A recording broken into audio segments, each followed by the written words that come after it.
Құрметті отандастар, алдағы жексенбі күні елімізде жаңа бір палаталы құрылтайдың алғашқы сайлауы өтеді. Бұл ұлт тағдырына тікелей әсер ететін тарихи оқиға. Еліміз соңғы жылдары ауқымды реформаларды жүзеге асырып, жарқын болашаққа батыл қадам басып келеді. Біз бірлік пен келісімнің және ынтымақтың арқасында әділетті Қазақстанды құру ісінде зор жетістікке жеттік. Халық конституциясы күшіне енді.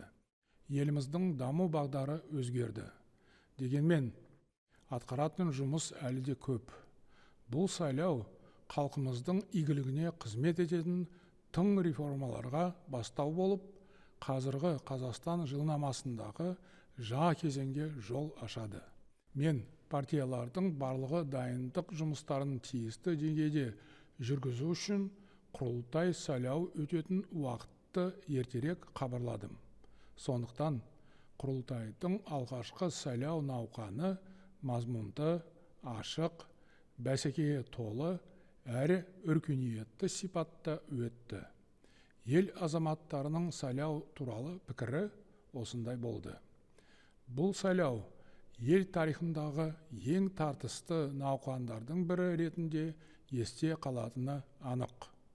Партиялар сайлаушылармен кездесу кезінде, сондай-ақ ақпараттағы үгіт-насихат, жалпы ұлттық теледебаттар, әлеуметтік желідегі пікір таластар барысында өз бағдарламаларын кеңінен әрі дәйекті түрде таныстырды.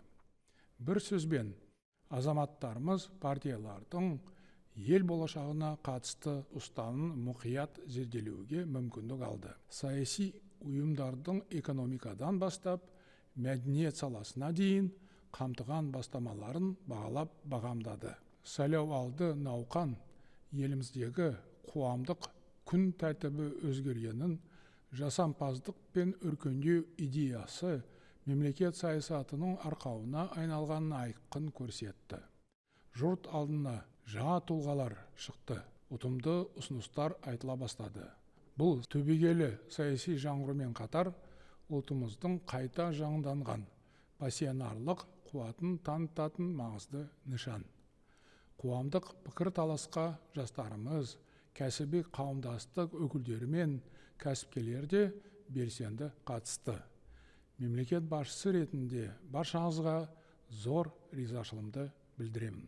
Жалпы халқымыздың саяси мәдениеті артып, жұртымыз мемлекеттік басқару ісіне атсалыса бастады. Бұл біз бір ел болып жүргізген реформалардың тікелей нәтижесі екені сөзсіз. Азаматтарымыз қастерлі отанымыздың тағдырына шынайы жанашырлық танытып, еліміздің келешегіне жауапты екенін терең сезінуге тиіс. Сонда ғана Қазақстан одан әрі қарыштап дамиды. Сайлау науқаны отандық және халықаралық байқаушылардың жіті назарында болды. Олар дауыс беру күнінде учаскелерде болады. Біз заң мен тәртіп қағидаты үстемдік құратын, халық үніне құлақ асатын, саяси және қоғамдық институттары тиімді жұмыс істейтін мемлекет құрып жатырмыз. Жалпы халықтық дауыс берудің қорытындысы бойынша құрылтайға кәсіби мамандар мен отаншыл азаматтар сайланады деп кәміл сенемін. Құрылтай әр алуан көзқарас пен ұлт келешегі жолындағы ұмтылыстар тоғысатын бір тұтас алаң болуға тиіс. Осылайша құрылтай ел жаңғыруына тың серпін беретін құрылымға айналмақ. Біз геосаяси шиеленіс ширығып, жаһандық сын-қатерлер күшейе түскен кезеңде бет алған бағытымыздан таймай, тек алға қарай жүруіміз қажет. Қазақстанды әлемдегі нағыз озық мемлекеттердің қатарына қосу үшін ауқымды жұмыс атқаруымыз керек. Яғни, ұлттық стратегиямызды табысты жүзеге асыруымыз қажет.